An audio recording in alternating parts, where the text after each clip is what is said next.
Dajjal udah hadir. Mana bukti Dajjal udah hadir? Kurma bisan tidak lagi berbuah.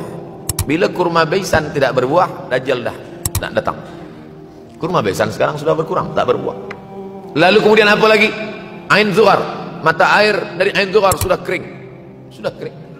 Oleh sebab itu, tapi manakala dulu datang Habib Umar bin Hafiz, saya hadir majelis itu, adalah seorang bertanya, Habib, ya, Imam Mahdi dah lahir atau belum? Saya tengok Habib menjawab, sepertinya dia macam tak suka pertanyaan. Kata dia, kita tak perlu mencari-cari dia dah lahir atau belum, kampung dia di mana, dia lahir di hospital mana, dia tak perlu. Yang perlu kita siapkan adalah iman dan takwa pengetahuan kita, supaya kita jangan sampai terkecoh, supaya kita boleh membezakan mana hak, mana batil, mana betul, mana salah, mana lurus, mana bengkok, mana hitam, mana putih. Sehingga dengan istiqomahnya kita beribadah ini, kita boleh membezakan mana Al-Masih yang original, yang asli, mana Al-Masih Ad-Dajjal. Makanya tadi sebelum salam kita berkata, Allahumma inni a'udzubika min azabi jahannam wa min azabil qabri wa min fitnatil mahya wal mamat wa min syarri fitnatil masihid dajjal. Nanti di akhir zaman itu akan banyak pembunuhan. Dulu pun banyak juga pembunuhan, tapi tak banyak sekarang. Pembunuhan di Palestina sampai sekarang tak berakhir. Dulu imam-imam masjid, imam salat tarawih dulu di Masjidil Haram, Allahumma ansuril Islam wal muslimina fi Palestin. Dulu satu aja.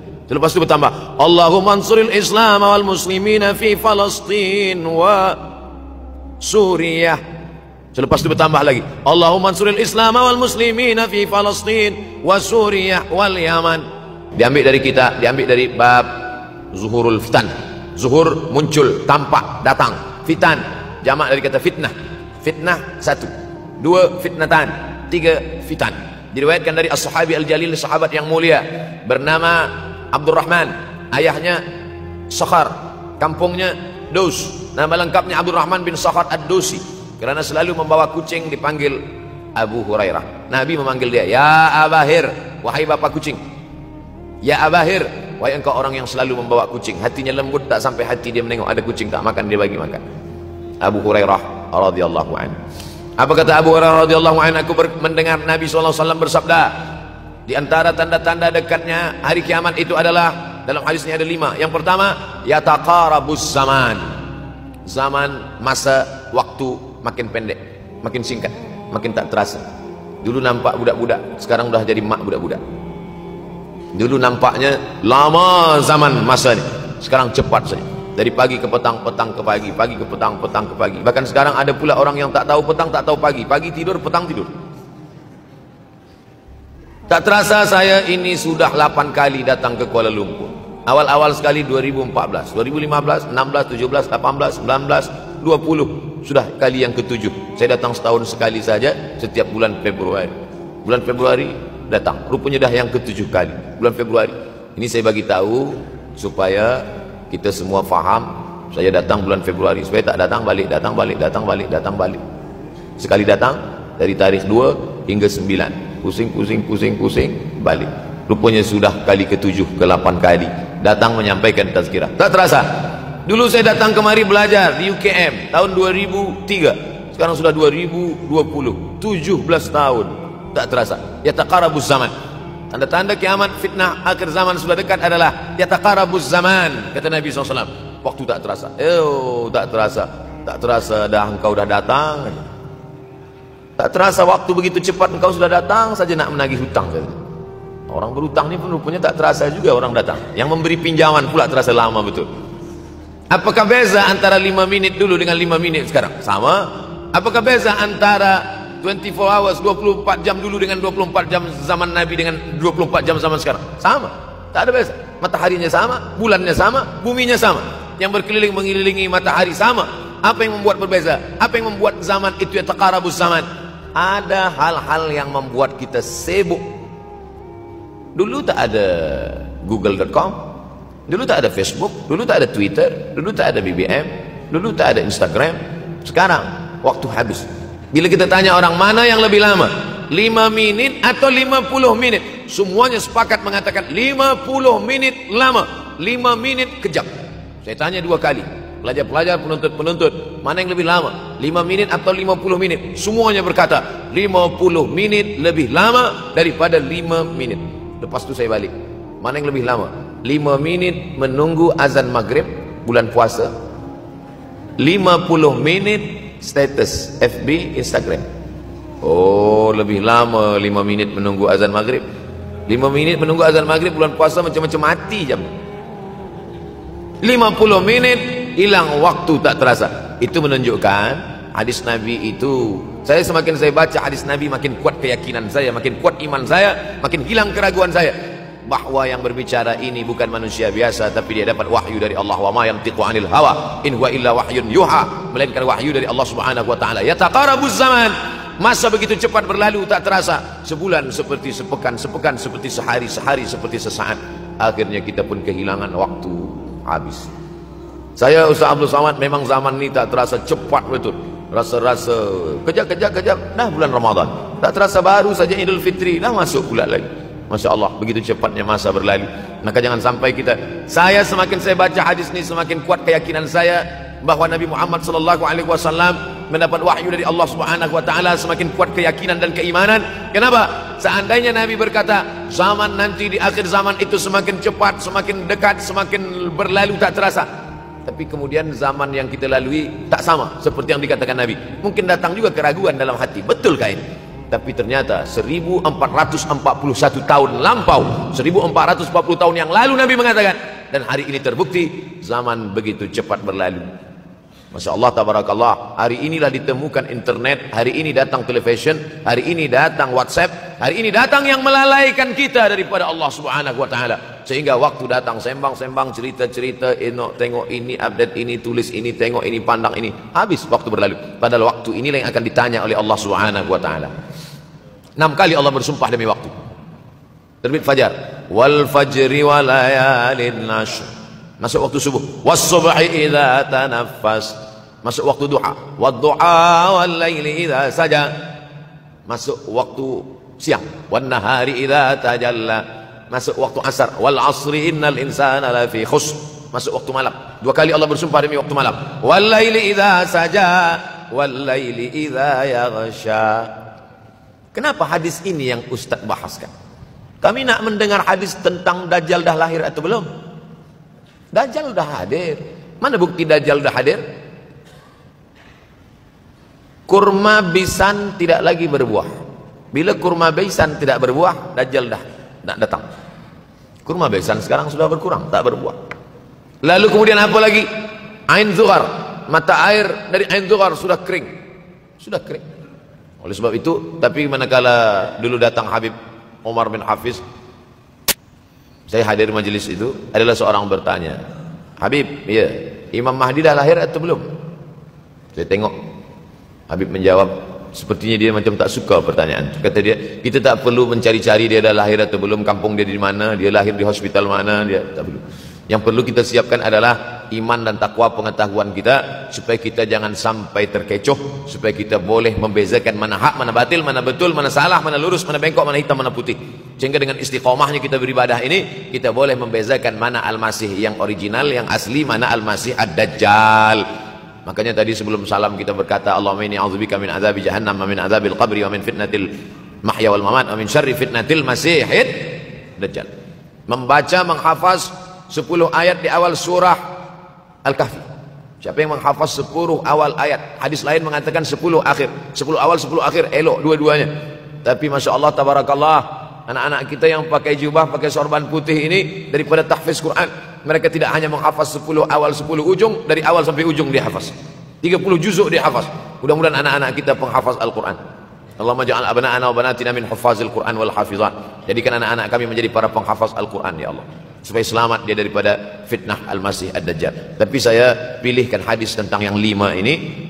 Dengan 5 ini kalau kita amalkan, insya Allah Allah akan selamatkan kita dari fitnah akhir zaman ini. Yang pertama, manfaatkan waktu, kerana waktu di akhir zaman ini yataqarabuz zaman, kerana waktu semakin dekat tak terasa, hilang, berlalu. Maka isilah waktu ini dengan ibadah. Jangan sampai ada waktu yang kosong. Duduk sejenak kosong, berselawat, Allahumma salli ala sayyidina Muhammad wa ala ali sayyidina Muhammad, Allahumma salli ala sayyidina Muhammad wa ala ali sayyidina Muhammad. Sempat-sempatkan ambil wuduk, solat duha walau 2 rakaat. Sempat-sempatkan sebelum tidur malam solat witir 3 rakaat supaya tidur kita sentiasa dalam wudu dan kita sempat solat witir. Andai mati kita malam itu, insya Allah mati dalam keadaan husnul khatimah. Usolli sunnatal witri 3 rakaatin lillahi ta'ala. Nanti malam jaga tidak witir lagi, hanya tahajud saja. Sempat-sempatkan solat tahajud. Elok amat sangat baik solat wudu 2 rakaat. Usolli sunnatal wudu rakaatain lillahi ta'ala. Selepas solat wudu solat sunat taubat. Usolli sunnatal taubat rakaatain lillahi ta'ala. Selepas solat sunat taubat solat sunat hajat.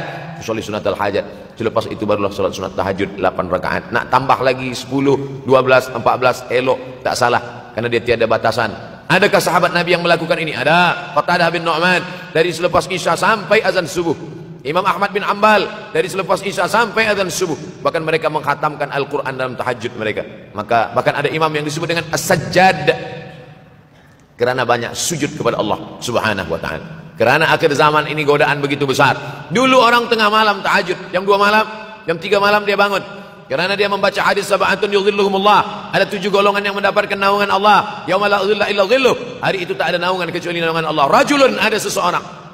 Zakarallah, dia berzikir mengingat Allah khalian di tengah malam, tak ada manusia. Fafadat ainahu, menetes air mata. Maka yang pertama ini, jangan sampai kita kehilangan waktu, kerana waktu kasaif.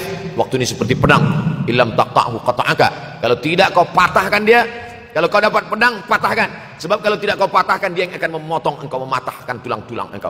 Waktu ini kalau tidak kita manfaatkan, kita akan ditanya tentang waktu, kemana saja waktu yang sudah kau pakai. Inna sam'a, pendengaran, wal basar, penglihatan, wal fuad, hati, kullu ulaika kana anhu mas'ula. Semua akan disoal, semua akan diminta tanggung jawab di hadapan Allah. Kemana waktu yang sudah aku bagi dulu engkau pakai? Yang pertama nanti ditanya, la tazulu qadama 'abdin yaumal qiyamah. Kaki anak Adam tidak akan bergeser, tidak akan beralih dari tempat tegaknya pada hari kiamat hatta yus'al, sampai dia disoal, sampai dia ditanya. La tus'alunna yauma idzin 'anin na'im. Banyak yang akan ditanya nanti, tapi Nabi bagi tahu di antara yang akan ditanya dari sekian banyak nikmat itu 4. Yang pertama, an umrihi fima afnah. Umur kemana engkau habiskan? Hari ini ada anak-anak muda belia umurnya 17 tahun. 17 tahun habis menghafaz Al-Quran.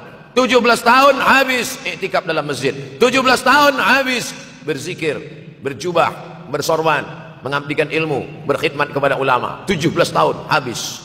Tapi ada pula yang dibalik, 71 tahun habis. Rumah, office, kopi, rumah, office, kopi, rumah, office, kopi, batuk, mati habis. Nah, apa yang dapat kita bawa menghadap Allah SWT? Yang pertama, yataqarabuz zaman. Yang kedua adalah wa yanqusul ilmu. Ilmu semakin berkurang. Kalau sudah ilmu berkurang, apa yang bertambah? Jahil. Kalau ilmu bertambah, jahil berkurang. Kalau ilmu berkurang, jahil bertambah. Mana ada orang jahil cakapnya didengar orang? Saya dulu awal-awal membaca hadis ini, wa yanqusul ilmu. Ilmu berkurang, jahil bertambah. Rasanya tak mungkin, tak logik, tak masuk akal. Mana ada orang tak berilmu cakap dia didengar? Sekarang baru saya faham. Dulu orang tak berilmu ditinggalkan orang. Sekarang orang tak berilmu, asal dia pandai berbicara, dia akan didengar orang. Bahkan orang jahil pula punya channel. Apa namanya? Jahil.com. Orang jahil punya channel. Banyak pula follower dia daripada follower kita. Banyak pula viewer dia daripada viewer kita. Sebab apa? Sebab yang menyaksikan tiada berilmu, yang berbicara tiada ilmu. Oleh sebab itu maka kita galakkan menuntut ilmu di majlis-majlis ilmu. Untuk apa Abdul Somad sudah berumur 43 tahun pun masih pergi juga lagi ke Sudan belajar? Apa yang nak dicari ini? Tak lain tak bukan, mudah-mudahan kita termasuk orang yang sampai akhir hidupnya mencari ilmu, insyaAllah. Saya datang kemari bukan niat mengajarkan ilmu. Saya datang ke Malaysia tetap niatnya belajar mencari ilmu. Man salaka tariqan, siapa yang melangkahkan kaki melalui suatu jalan, yaltamisu fihi ilman, siapa yang melalui suatu jalan niatnya untuk mencari ilmu, sahalallahu lahu bihi tariqan ilal jannah, dimudahkan Allah jalannya menuju surga. Innallaha la yantazi'ul ilma intiza'an. Innallaha la yanzi'ul ilma intiza'an. Allah kalau mencabut ilmu, bukan macam mencabut pokok kayu dari tanah. La yantazilul ilmu intiza'an. Allah tidak mencabut ilmu macam mencabut pokok kayu dari tanah hingga ke akarnya, tidak. Lalu bagaimana ilmu ini dicabut? Biqabdil ulama. Dengan matinya ulama, maka habislah ilmu. Meninggal Imam Syafi'i, berkurang ilmu. Meninggal Imam Nawawi, berkurang ilmu. Meninggal Imam Fulan, berkurang ilmu. Maka yang hadir adalah al-juhala. Yang lebih menakutkan lagi adalah al-juhala bi thawbil ulama. Orang jahil dengan pakaian ulama. Abdul Somad tidak mengatakan dirinya ulama. Saya selalunya membacakan ayat Quran, membacakan hadis Nabi, menyampaikan fatwa ulama. Tak pernah saya berceramah, bertausiah. Menurut saya, siapa saya? Siapa kita? Syafi'i manusia, saya manusia. Syafi'i boleh berfatwa, saya juga boleh berfatwa. Imam Syafi'i berfatwa, Al-Quran 30 juzuk dalam kepala dia. Kita juzuk 30 pun kadang-kadang hilang. Imam Syafi'i balik dari masjid ke rumah, dia tutup telinga. Datang orang bertanya, Syafi'i, ya, kenapa engkau tutup telinga? Sebab bila aku dengar dari masjid ke rumah, semua yang aku dengar masuk tu semua aku ingat. Aku takut dia ingat di dalam, maka aku tutup. Kita, yang saya sampaikan tadi pun tak ingat. Oh, Ustaz mengejek kami, enggak. Jangankan yang mendengarkan, yang bercakap pun tak ingat. Nasib baik datang orang Jepun mengingatkan kita. Nah, ini, nama dia Sony. Manusia ni lupa. Oleh sebab itu maka yang kedua, akhir zaman, wayang kusul ilmu makin kurang. Maka bersyukur anak-anak yang dimasukkan ke rumah tahfiz. Kalau ada rumah tahfiz di kampung biasa, kalau ada rumah tahfiz di desa, dusun biasa, tapi ada tahfiz di tengah kota besar Kuala Lumpur, masih ada lagi rumah tahfiz Quran. Siapa yang mewakafkan rumah tahfiz? Siapa yang memberikan beras? Siapa yang memberikan duit? Siapa yang memberikan belanja? Siapa yang mengirimkan ustaz? Masya Allah, tabarakallah. Maka ini semua mudah-mudahan kita istiqamah semuanya insyaallah. Supaya apa? Supaya lahirlah anak-anak kita yang alim, berilmu. Karena ini makin banyak orang jahil, alftau bi ghairi ilmin, memberikan tazkirah, fatwa tanpa ilmu, dhalla wa adalla, dhallu wa adallu, sesat, menyesatkan. Kalau setakat sesat saja, ini sudahlah sesat, menyesatkan. Na'udzubillah. Masuk yang ketiga. Yang ketiga adalah wayang kusul ilmu, setelah habisnya ilmu-ilmu ini semua dicabut oleh Allah Subhanahu wa taala, lalu kemudian setelah ilmu dicabut Allah Subhanahu wa taala, wa yulqas syuh, wa may yuqashuh, sin dengan hak kecil, wa may yuqashuh nafsihi fa ulaika humul muflihun. Siapa yang selamat daripada sifat syuh, itulah orang yang beruntung. Hayya 'alal falah, mari kita menuju keberuntungan, kemenangan. Siapa orang yang menang? Selamat daripada sifat syuh. Ada orang menerjemahkan syuh ini pelit, bakhil. Bakhil ada yang lebih parah daripada bakhil. Syuh. Bakhil ini, bakhil tidak ingin memberikan uangnya untuk orang lain. Itu bakhil. Dia ada uang 10 ringgit. Uang itu hanya dia makan saja. Dia tak mau walaupun setengah sen kepada orang lain. Itu namanya bakhil. Kalau syuh ini, duit dia simpan, duit orang pula dia makan. Nah, itu syuh. Jadi lebih parah lagi. Oleh sebab itu kalau sudah ilmu ini dicabut, orang menjadi jahil, maka datang penyakit syuh yang ketiga. Apa itu syuh? Hubbud dunya, hubbul mal, wa tuhibbul mala hubban jamma. Engkau sayang kepada harta amat sangat sayang. Dia pegang semuanya sampai tak meleleh, tak menetes walaupun satu tetes. Akhirnya mereka inilah pendusta-pendusta agama. Ara'aital ladzi yukadzibu biddin. Tahukah kamu siapa itu yang mendustakan agama? Fadzalikal ladzi yad'ul yatim. Mereka itu yang membiarkan anak yatim. Wala yahuddu ala ta'amil miskin. Dia tidak mempedulikan makanan orang miskin. Sebab apa? Bukan sebab tak ada harta, sebab syuh. Kenapa syuh?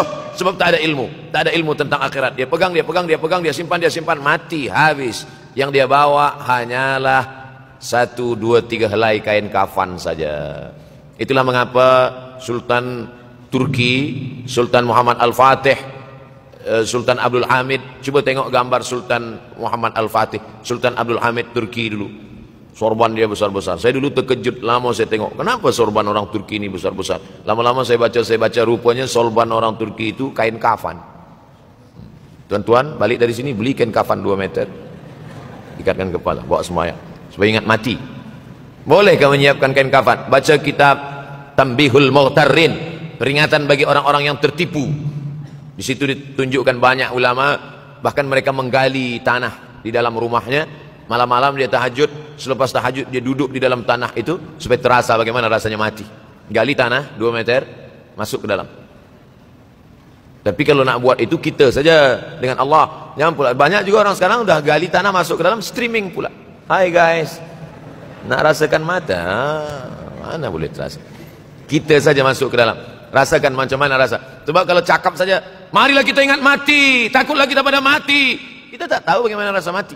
Kalau nak merasakan bagaimana harus mati, nanti kalau ada orang mati meninggal dunia, masuk kita ke dalam, kita sambut jenazah, kita letakkan, kita duduk, rasakan. Ketika Fatimah meninggal, Fatimah emak Sayyidina Ali meninggal, Nabi masuk ke liang lahat. Masuk Nabi ke liang lahat, Nabi berdoa di dalam. Ketika Utsman bin Maz'un meninggal, Nabi masuk ke dalam, Nabi pegang jenazah Utsman bin Maz'un, meleleh air mata Nabi, turun ke misai, turun ke janggutnya, turun menetes sampai ke bawah. Merasakan bagaimana rasanya di dalam. Dulu saya pernah berjumpa dengan seorang pemuda, telinga dia pakai anting suang. Lalu kemudian saya tengok banyak tato dia. Saya tanya, macam mana cerita awak bertaubat dulu? Mak saya meninggal, Ustaz Abdul Somad. Lepas tu saya tegak di tepi kubur. Macam ada yang menolak saya dari belakang, masuk saya ke dalam. Masa masuk itulah terasa sejuk di kaki. Datang rasa takut saya. Makanya kalau ada orang yang sudah kita bagi tazkirah, bagi nasihat tak juga, nanti ada orang meninggal, bawa dia agak dekat, senggolkan sikit, jatuh. Gitu caranya supaya kita terasa mati ini, supaya apa? Hilangkan penyakit syuh, cinta harta, takut mati, dan membuat kita menjadi bakhil, pelit. Nauzubillah. Yang keempat, wa tazharul fitan. Ini yang terkait dengan tajuk kita yang keempat. Wa tazharul fitan. Banyaklah fitnah, siksa. Dulu masa saya kelas 1 madrasah tahun 1990, berkumpullah kami bersama-sama dengan cikgu mengkaji masalah apa? Masalah Bosnia Herzegovina, mengamuk Slobodan Milosevic, menghancurkan umat Islam di Bosnia. Sampai ada yang meminta fatwa kepada Syekh Yusuf Al-Qardawi, bolehkah perempuan yang perempuan Bosnia yang dirogol tentara Serbia hamil, bolehkah dia menggugurkan anaknya? Kata Syekh Yusuf Al-Qardawi, tak boleh. Maka dia biarkan saja anak itu lahir dan dia tidak dianggap berdosa karena ini sudah takdir Allah SWT. Bagaimana mereka dibunuh? Maka makin banyaklah selepas Bosnia datang pula yang terjadi di Rohingya, di Uighur, umat Islam. Berkumpullah presiden-presiden negeri Islam di Kuala Lumpur. Erdogan datang, kumpul semuanya membahas bagaimana nak menolong Muslim Uighur. Rupanya umat Islam pun tak sanggup nak menolong. Apa yang boleh dilakukan di Uighur? Berdoalah umat Islam. Rupanya Allah kalau mau menolong, mudah saja Allah menolong. Tidak datang rudal skat, tidak datang tentera, tidak datang senjata, cukup datang corona, selesai. Allah Subhanahu wa taala, wa makaru wa makarallah.